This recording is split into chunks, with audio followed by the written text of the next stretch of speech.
तो मित्र, पहला विभाग है मन का संसार। और इस पुस्तक पुस्तक का पहला चैप्टर है मनुष्य और उसका मन। तो मनुष्य शब्द मन से बना है। अंग्रेजी का शब्द मैन मन का ही रूपांतरण है। दोनों का उद्गम मन से ही हुआ है। अगर हम मन के काम करने के तरीके को समझ लें तो मनुष्य के यथार्थ और उसकी संभावनाओं को सरलता से समझा जा सकता है। और अगर मन की यांत्रिकता समझ में आ जाए तो मनुष्य का अतीत, वर्तमान और भविष्य को सहज ही जाना जा सकता है। मनुष्य मन के कारण ही मनुष्य है। और अगर मनुष्य मन अतिक्रमण कर ले तो वह दिव्य बन जाता है। पशुओं के पास मन नहीं होता है, मनुष्य के पास मन है। पुनः बुद्धों के पास कोई मन नहीं होता है। पशु मन के नीचे है, अभी तक उसका मन विकसित नहीं हुआ है। और बुद्ध पुरुष मन के पार होता है। सारी प्रकृति मनुष्य को छोड़कर मन से रहित है। ठीक से समझें तो मनुष्य हम कहते ही उसे हैं जिसके पास मन है। मनुष्य शब्द का भी वही अर्थ है, मन वाला। मनुष्य में और पशुओं में इतना ही फर्क है कि पशुओं के पास कोई मन नहीं है और मनुष्य के पास मन है। मनुष्य इसीलिए मनुष्य नहीं कहलाता है कि वह मनु का बेटा है, बल्कि इसीलिए मनुष्य कहलाता है कि वह मन का बेटा है।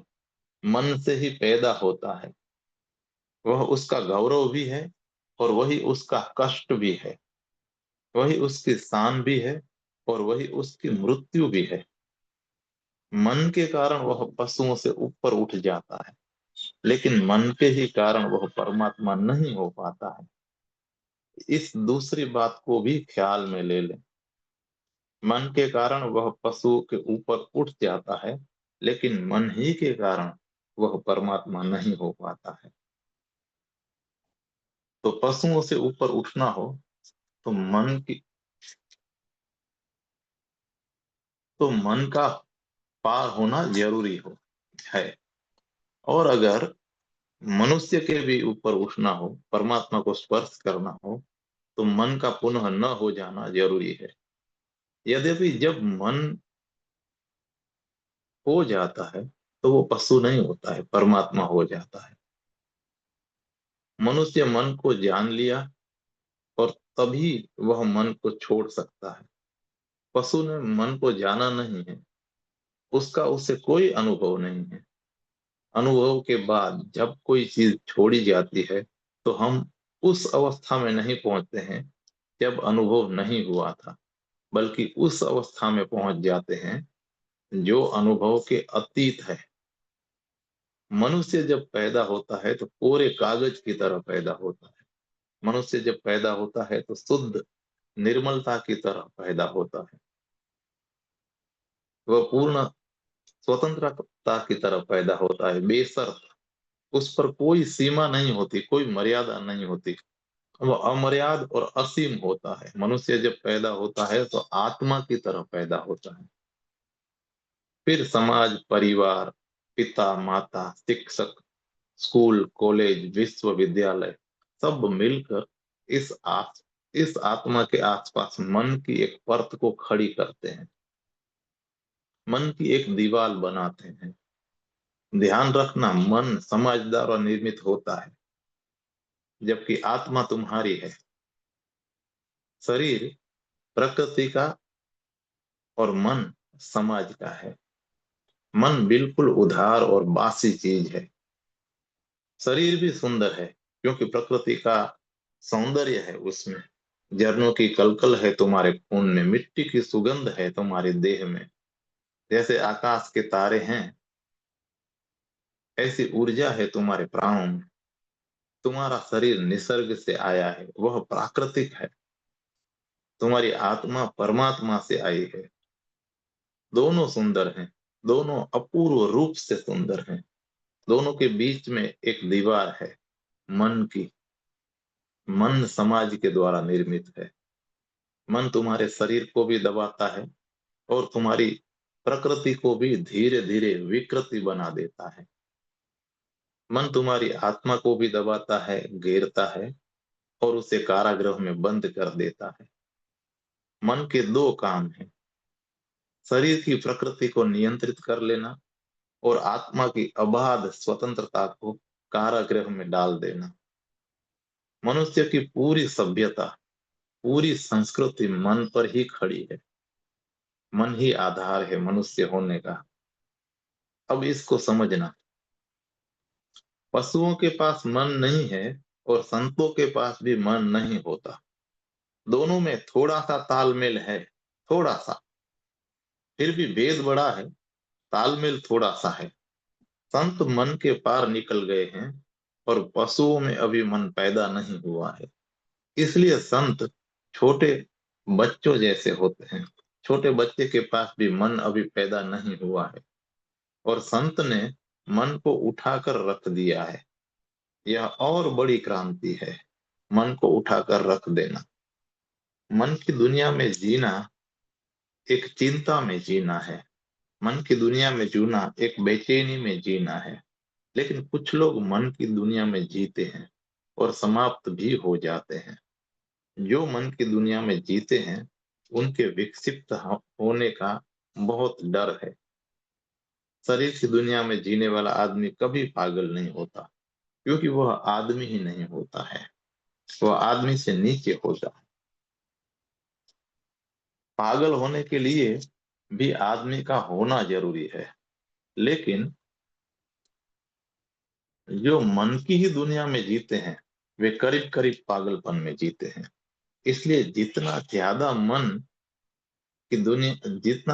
मन की दुनिया में जीना शुरू हुआ उतनी ही ज्यादा विक्षिप्तता और मैडनेस बढ़नी शुरू हो जाएगी।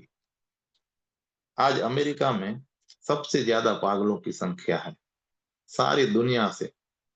आज अमेरिका में सबसे ज्यादा डॉक्टर हैं दिमाग के। क्यों? अमेरिका बहुत तेजी से मन में जी रहा है। एक आदिवासी गांव में जाओ, बस्तर के किसी पहाड़ी में छुपे हुए गांव में, वहां पागल आदमी नहीं है, क्योंकि वह आदमी अभी भी आदमी के तल पर ही खड़े होकर नहीं जी रहे हैं। अभी वह संक्रमण से, ट्रांजिशन से नहीं गुजर रहे हैं, जहां से गुजरने में उन्हें तकलीफ होगी। अगर रुक जाएगा तो तकलीफ बहुत होगी। अगर आगे आगे बढ़ेगा तो बड़े सुख का लोक भी है। आदमी एक ट्रांजिशन है, पशु से परमात्मा की तरफ। या तो पशु रहो तो एक तरह की शांति रहेगी, या परमात्मा हो जाओ तो एक तरह की शांति रहेगी। लेकिन पशु होने की शांति है वो अज्ञान की शांति है, मरे हुए आदमी की शांति जैसी है। परमात्मा होने की शांति जीवन की शांति है। मरगट भी शांत होता है, लेकिन मरगट की शांति का मतलब है कि वहां कोई है ही नहीं। एक मंदिर भी शांत हो सकता है, लेकिन मंदिर की शांति का अर्थ है वहां जो लोग हैं वे शांत हैं। एक स्थिति है पशु की, एक स्थिति है परमात्मा की, और बीच में एक ट्रांजिशन, एक बीच में संक्रमण का काल है मन का। वह स्थिति अधिकतम मनुष्यों की है, मन के बीच की। जो लोग मन में ही कोशिश करते हैं जीने की, वे अधर्म में लटक जाते हैं। न वे पशु हैं न वे परमात्मा। दोनों तरफ का खिंचाव पड़ता है। शरीर कहता है कि पशु हो जाओ तो सब ठीक हो जाएगा। आत्मा कहती है कि और आगे बढ़ जाओ तो सब ठीक हो जाएगा। लेकिन वहां मत रुको जहां रुके हो। शरीर भी कहता है कि वहां मत रुको, आत्मा भी कहती है वहां मत रुको, और मन कहता है यहीं रुके रहो। और वहां रुकने जैसा कुछ मालूम भी नहीं पड़ता है। एक क्षण सुख मिलता है, फिर धूप अंधेरा हो जाता है। यह टेंशन है आदमी का, यह तनाव है। नित्शे ने कहा है कि आदमी एक रस्सी है, दो अनंतताओं के बीच में फैली हुई, दो अनंतताओं के बीच में फैली हुई रस्सी है। नीचे ने कहा है कि आदमी एक ब्रिज है दो अनंत के बीच। ठीक कहता है वह। आदमी एक सेतु है, एक पुल है। पीछे एक रास्ता है जो छूट गया है, आगे एक रास्ता है जो अभी शुरू नहीं हुआ है, और हम बीच के पुल पर खड़े हैं। और यह पुल ऐसा नहीं है कि लोहे का हो, यह पुल है मन का, जो पानी से भी ज्यादा चंचल है। इस पुल पर हम खड़े हैं जो कंप रहा है पूरे वक्त। कब ढह जाएगा पता नहीं है। तो हमारे प्राण भी कंपते हैं। मन कहता है लौट चलो पीछे, एक मन कहता है कि बढ़ चलो आगे। और वह जो मन है हमारा, वह कहता है कि यह सुख छोड़ो मत, यह प्रेम, यह पत्नी, यह संगीत, यह काव्य, ये सारे सुख छोड़ो मत, इन्हें भोग लो। मन कहता है यहीं रुक जाओ, शरीर कहता है पीछे लौट जाओ। आगे कोई अनजान पुकार बुलाती है कि परमात्मा की ओर बढ़े आओ। इस सब में आदमी एक चिंता में और परेशानी में पड़ जाता है। जो लोग मन पर ही रुक जाते हैं, वे बड़ी गलत मंजिल पर रुक जाते हैं। वे आगे बढ़े शरीर से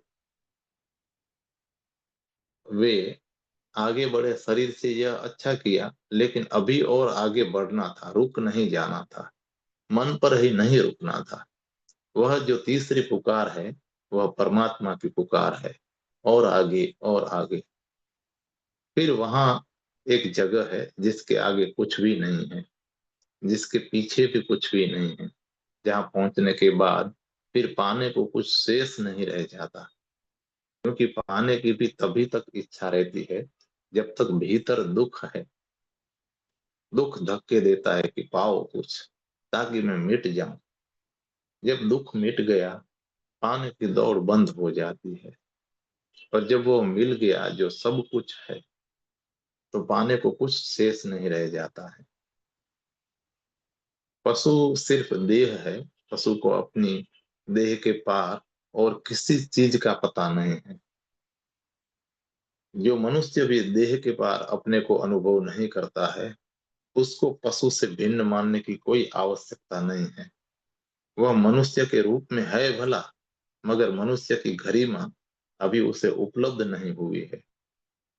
मनुष्य की सारी महिमा एक ही बात में छिपी है कि उसमें कुछ द्वार हैं जो पशुओं में नहीं है। उसमें कुछ उड़ानें हैं जो पशु नहीं भर सकते हैं। पशु शरीर पर समाप्त है, मनुष्य शरीर से शुरू होता है, समाप्त नहीं होता है। शरीर तक तो मनुष्य भी एक पशु ही है। उसे व्यक्ति में उस व्यक्ति में मनुष्य का जन्म नहीं हुआ है। वह तो नाम मात्र को मनुष्य है, संभावना मात्र। मन पैदा होता है काव्य से, कला से, संगीत से, सौंदर्य बोध से। लेकिन जो मनुष्य मन पर ही समाप्त हो जाता है, वह मनुष्य तो है, लेकिन ईश्वर भी हो सकता था, उससे चूक गया। एक और उड़ान है, आखिरी उड़ान, अंतिम। उसके पार फिर कुछ भी नहीं। जहां मनुष्य अपने को आत्मावान अनुभव करता है, जहां अनुभव करता है अहम ब्रह्मास्मि, कि मैं ब्रह्म हूं, वह मन के भी पार है, वही धर्म है।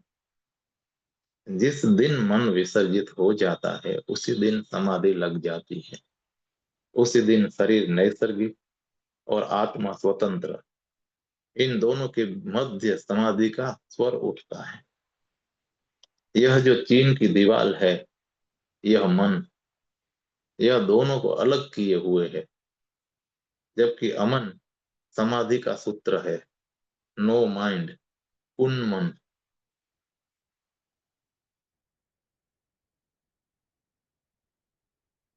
दोस्तों, ये जो चैप्टर है वो ओशो की पुस्तकें हैं। आई से अनटू यू वॉल्यूम 1, गीता दर्शन भाग 6, जगत दरिया भोर की, ज्योति से ज्योति चले, एस धमो तनंतनो, और द सन बिहाइंड द सन उसके चैप्टर नंबर 9 से संकलित किया गया है। अब हम आगे बढ़ते हैं चैप्टर दूसरे की तरफ।